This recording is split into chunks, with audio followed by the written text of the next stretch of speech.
निर्यात बंदी केल्यामुळे हा फटका जो आहे तो बसलेला आहे, कारण मोठ्या प्रमाणात आवक झालेली आहे. काय नक्की भाजप आता यावरती तोडगा काढू शकते? नाही, माननीय देशाचे मंत्री पियुष गोयलजी, आमच्या भारती पवारजी, माननीय देवेंद्रजी, हे सारे लोक या ठिकाणी आमचे केंद्रीय नेतृत्व, राज्याचे नेतृत्व कांदा निर्यातीच्या प्रश्नासंदर्भाने आणि कांद्याच्या उत्पादक शेतकऱ्यावर अन्याय होणार नाही याकरता तातडीनं निर्णय घेण्याचा प्रयत्न करत आहेत. तसं दुधाबद्दलही आहे. दुधाचा सकाळी आज मला निवेदनं भेटले. शेवटी मी या सोलापूरला जर आलो आहे, जेवढे काही कामं शिल्लक आहे, जे मला निवेदन भेटलं आहे त्यामध्ये दूध संघाचं निवेदन भेटलं आहे की सरकारी दूध खरेदी करणारा 5 रुपये वाढले, पण खाजगी दूध विक्रेत्याकडे 5 रुपये वाढले नाही, त्यांचाही प्रश्न आहे. त्यामुळं जे जे प्रश्न निर्माण राज्यात झाले, नुसतं भाजपाचाच पक्षाचं काम नाही, तर या ठिकाणी जे काही निवेदन मला आले आहेत, तुमच्या माध्यमातून आले आहेत, हे निवेदनं राज्याचा पक्षाचा प्रमुख म्हणून, एका सरकारी पक्षाचा प्रमुख म्हणून मी सरकारसमोर मांडेलच. पण कांद्याचा प्रश्न सुटणार आहे आणि दुधाचा प्रश्न सुटणार आहे. साहेब, मला राम मंदिराचं उद्घाटनाचं निमंत्रण मिळालं नाही आणि मी सहसा मंदिरात जात नाही, अशी प्रतिक्रिया शरद पवारांनी दिलेली आहे. नाही, शरद पवार साहेबांनी काय बोललं ते मला माहिती नाही. त्यांचा प्रश्न, त्यांनी आस्तिक राहावं की नास्तिक राहावं हे त्यांचा प्रश्न आहे. परंतु प्रभू रामचंद्राचं, रामलल्लाचं मंदिर 527 वर्षापासून रामलल्ला तंबूत आहे. 527 वर्षापासून 25 पिढ्या वाट बघताय कधीतरी रामलल्ला तंबूतून निघून जगातल्या सर्वात सुंदर मंदिरात जाईल. आणि याकरता पिढ्यानी पिढ्या लोकांनी प्रयत्न केले आहेत. आजही त्या ठिकाणी जे निमंत्रित आहेत त्यांनी आपलं आयुष्य दिलं आहे, अशा लोकांना निमंत्रित आहे. आणि त्यामुळं मला वाटतं की कोणी काय प्रतिक्रिया दिली त्यापेक्षा जगातली सर्वात मोठी दीपावली 22 जानेवारी आपल्याला बघायला मिळणारा ही पिढी आहे. तुम्ही आहे, मी आहे, आपल्या पिढीला मिळणार आहे. त्यामुळं याच्यामध्ये याला बोलवलं नाही त्याला बोलवलं नाही असं करण्यापेक्षा त्या ठिकाणी 22 जानेवारीला रामलल्ला जगातल्या सर्वात सुंदर मंदिरात जाणार आहे. सर्वांनीच त्या ठिकाणी पुढं आपल्याला जाता येईल. त्यामुळे याला बोलणं नाही त्याला बोलण्यापेक्षा आयोजनकर्त्यांनी काही जे काही पॅरामीटर ठरवले असतील, आता मी राज्याचा पक्षाचा अध्यक्ष आहे, पण 22 जानेवारीला तिथे काही जाऊन त्या ठिकाणी गर्दी करणं आवश्यक नाही आहे. मी 23 जानेवारी 24 जानेवारीला जाऊ शकतो आहे. त्यामुळे याच्यात वादाचे विषय बनवण्याची गरज नाही. आयोजनकर्त्यांनी जे काही नियोजन केलं असेल त्या नियोजनाचा प्रश्न आहे. सर, पुण्यामध्ये खरं तर शिंदे गट आणि भाजपचे नेते जे आहेत ते नाराज आहेत अजितदादांच्या कार्यपद्धतीवर. 800 कोटींची कामं जी आहेत ती त्याचं कुठलंही इतिवृत्त नसताना हे 800 कोटी रुपयाची कामं मंजूर केली गेली आहेत जिल्हा नियोजन समितीमध्ये.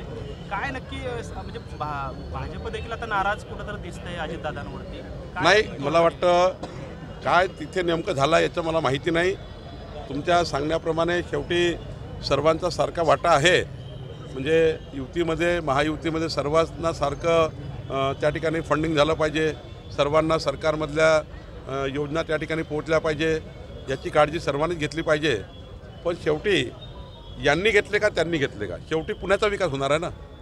जे सोलापूरच्या पालकमंत्र्यांनी उद्या चंद्रकांत दादांनी भाजपच्या कार्यकर्त्याला जर थोडं जास्त दिलं आणि थोडं कोणाला कमी झालं, शेवटी पैसे जाणार कुठं आहे, सोलापूरमध्येच जाणार आहे.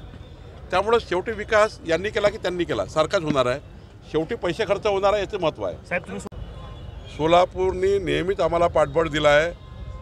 मोदीजींच्या नेतृत्वावर सोलापूरकराच्या जनतेला विश्वास आहे.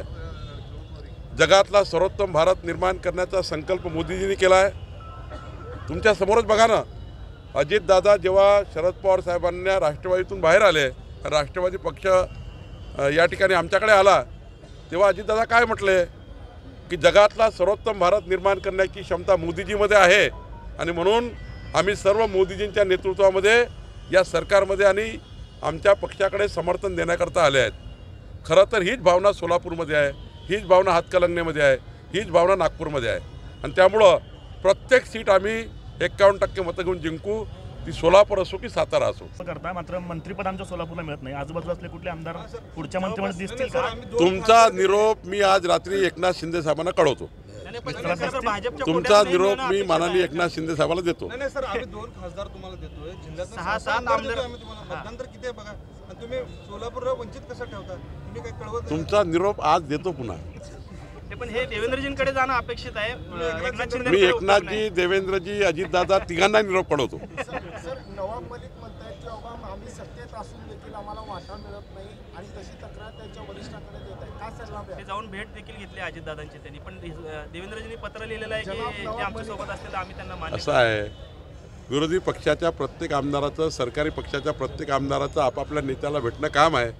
आम्ही 10 वर्ष विरोधी पक्षात होतो, त्यामुळे आम्ही भेटायचो. आता राहिला प्रश्न नवाब मलिकांचा. नवाब मलिकाबद्दल आमची भूमिका स्पष्ट आहे, जी देवेंद्रजींनी केली आहे. त्यामुळं कोण सत्तेत आहे कोण नाही आहे हे आपल्याला यापूर्वीच सांगितलेलं आहे. त्यामुळे त्या वादात आम्हाला जायचं नाही. पण नवाब मलिक जर काही विकास कामाकरता गेले असतील तर महाराष्ट्राचा तो मतदारसंघ आहे. 2 विकास कामं झाल्याबद्दल आमची मनाई नाही आहे, पण सत्तेमध्ये आहे की नाही याबद्दलचा स्पष्ट खुलासा आम्ही केला आहे. अमोल कोल्हेंच्या रॅलीवर आपण टीका केली. अमोल कोल्हे तुम्हाला उत्तर देतात की शेतकऱ्यांची कवडी मोल किंमत तुम्ही करता 8,000 रुपये देऊन. शेतकऱ्यांची भूमिका काय तुमची भाजपची याच्या माध्यमातून कळते. अशा पद्धतीने टीका अमोल कोल्हे करतात. 65 वर्षात ज्या लोकांनी काहीच केलं नाही त्या लोकांना बोलण्याचा अधिकार नाही. असेच लोक मतदान नाही करत. लोक जेव्हा मतदान करतात मोदीजींना तर लोकांना हे कळतं आहे की मोदीजीच 21व्या शतकातला भारत निर्माण करणार आहे. मोदीजींनी किमान शेतकऱ्यांच्या अकाउंटमध्ये त्यांना पीक पेरणी करता, महाराष्ट्र सरकारने पुन्हा अकाउंटमध्ये पीक पेरणी करता काही तर सुरू केलं आहे.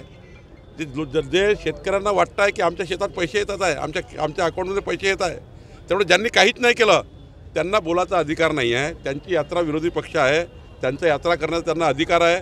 त्यांनी नक्की यात्रा काढाव्या. किती यात्रा काढल्या तरी मात्र महाराष्ट्रामध्ये 45 खासदार महायुतीचेच विजयी होतील.